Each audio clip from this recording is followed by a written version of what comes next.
Every one of them ran yesterday. We need that reflapping. Away they go. Rocky Hollow, Aaron Cogney, as is customary for this very consistent performer nowadays, has gone off in front. And he's hearing away. Rocky Hollow, Too Elusive. And Moven's Boy, Gladiator, and Kept Secret. So already 15 lengths front to back. So this is a searing pace. And over a mile. This will be some flapper, this, if it keeps licking away for another circuit at that pace.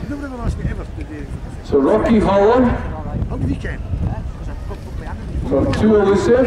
Through on the inside of that one is Moven's Boy, then Gladiator, and Kept Secret.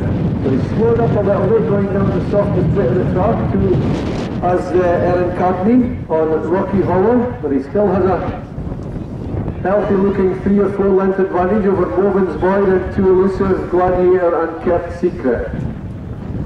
So Rocky Hollow, which is the highest part of the track with a 4 length advantage. It's a nip and tuck from Moven's Boy and Too Elusive for second. Then Gladiator starting to want to try and creep into the race.